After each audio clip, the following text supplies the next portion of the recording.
dedicated to eastern and southern Kentucky. This is WYMT Mountain News at 11.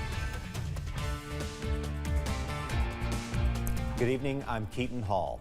The USDA Undersecretary for Rural Development visited eastern Kentucky on Friday, assessing the damage and meeting with local leaders. I met with them in Isom, where the local IGA grocery store was completely destroyed.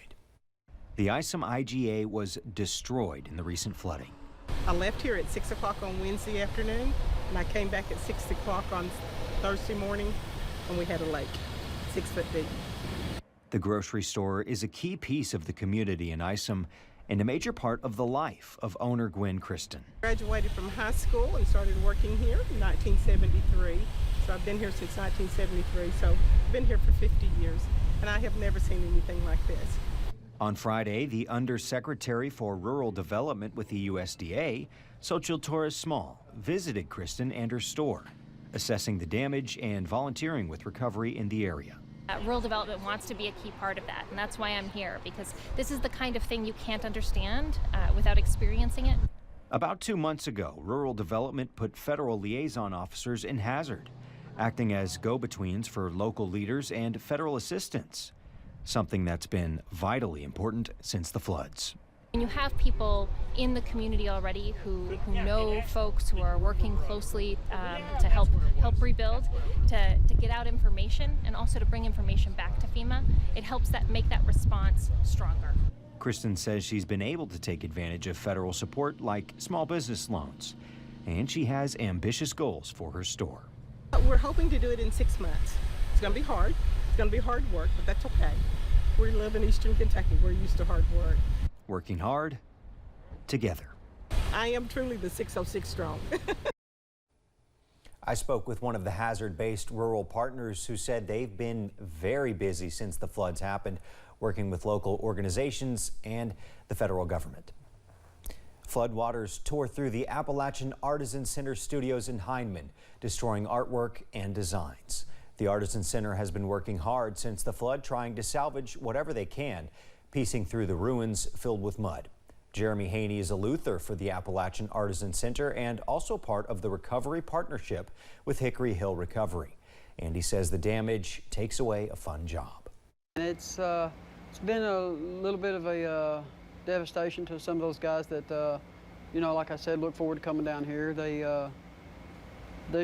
take pride in what they do down here, and they really enjoy, you know, like I said, learning the trade and just having something to do.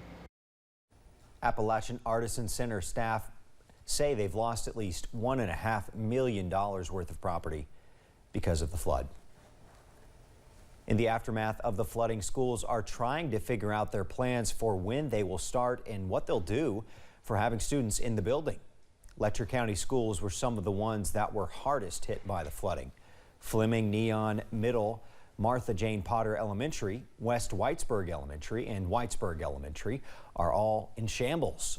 Superintendent Denise Yantz says despite all the damage, they hope to start in mid-September. We have set a goal for mid-September, and we know that starting at that time, it still won't look the same. Our buildings won't be ready, but we're looking at alternative calendars and alternative schedules. The school system received boxes of tablets just a day before the flooding began, and those were destroyed, along with desks, dry erase boards, and other materials. The road has not been easy, but each and every day, Yantz says progress is being made. Well, the first of a couple of nights with free air conditioning, courtesy of Mother Nature, is here, and it's feeling pretty nice in some spots here in the mountains. If you look close enough, you can see some of the stars out this evening from our high knob camera at UVA-Wise. Looking pretty nice. Upper 50s already. How about 59 in Wise? Still 65 at London Corbin Airport, where things are all quiet as well. Temperatures around the region continue to fall. If you're with us on Facebook Live earlier, I told you by 11 o'clock, we'll probably see somebody in the 50s. And how about 3 somebodies? Irvin's at 59, Wise is at 59, Clintwood is at 57. A couple other stations there in the low 60s, Hazard, Williamsburg, and Monticello all at 61, so they'll likely be in the 50s shortly. Those dew points in the 50s mean it feels dry and just nice outside. You see nothing on satellite and radar. We can just skip right past that. Middle and upper 50s overnight, mostly clear. Maybe crack open a window or two. You don't need the AC with temperatures this nice because Mother Nature's got it for you. No, free of charge. We've got more in the way of some nice weather tomorrow before a couple of showers try to move back in. Details on that coming up. Keaton. That was a beautiful view from High Knob there. Thanks, Evan. Tony Calhoun from Breathitt County is a well-known filmmaker in the area. Calhoun is the most recent victim in the flooding. Family members say he died by suicide. Like many in eastern Kentucky, he lost everything in the flood. Mental health professionals say losing a lot like this can have a significant behavioral health impact. Samantha Valentino has more. It's heartbreaking, and what's sad is I'm sure it's not going to be the last story you'll hear like this. Tony Calhoun died by suicide earlier this week, making him the 39th person who died as a result of the disaster in eastern Kentucky. Tony, it's hard to talk about Tony. To sum him up in a word, he was special. He was different. If Tony was around, he was the center of attention. You know, all eyes were on Tony at all times. Tony Calhoun was well known in Breathitt County for his films. His friend Mike Schaus worked closely with him on many of those films. He was that guy that should have been in Hollywood, but he wouldn't. You know, he stayed there, took care of his parents, and he was always there for friends and family. Schaus says Tony lost everything in the flood. Thousands and thousands of dollars worth of stuff he had been collecting his whole life. That was going to be his, his future, his retirement, things that he loved the most. It was full. His house was packed.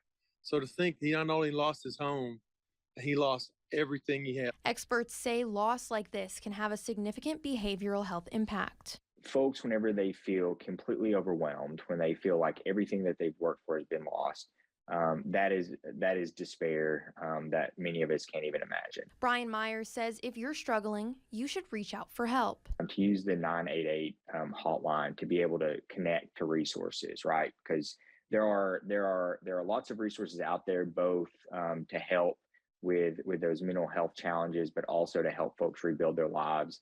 And suicide is never the option. That was Samantha Valentino reporting.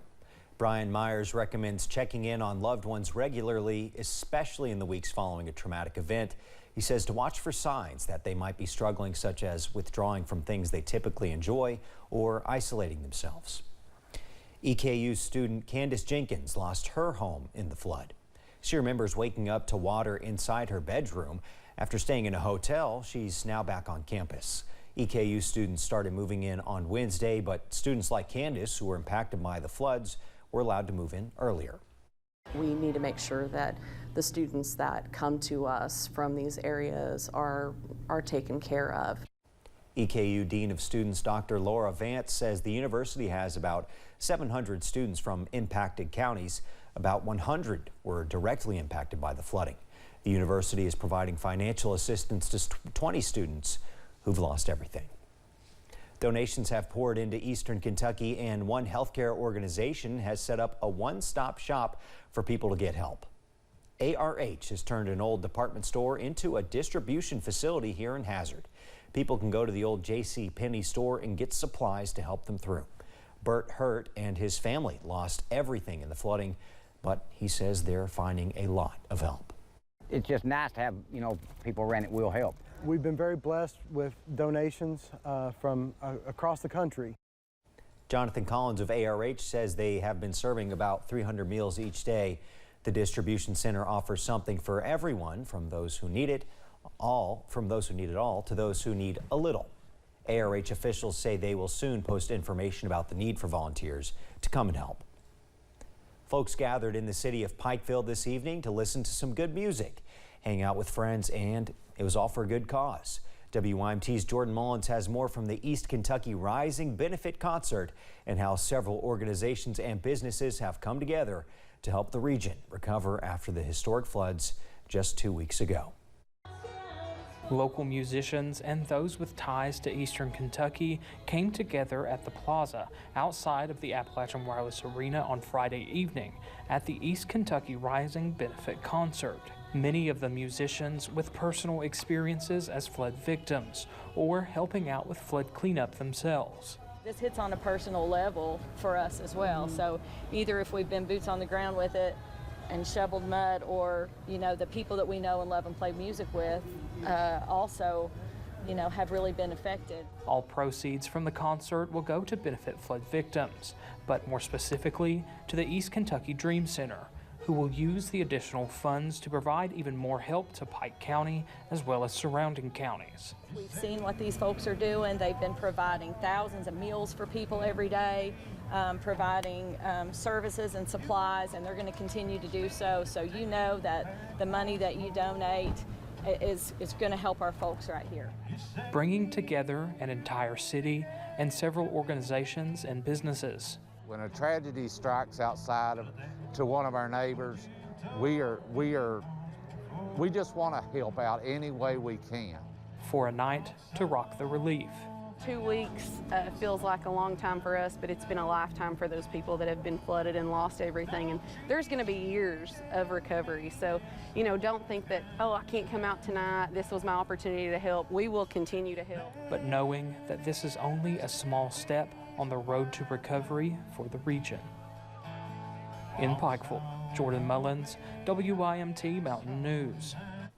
There was also a car and motorcycle cruise-in and items up for auction at the event.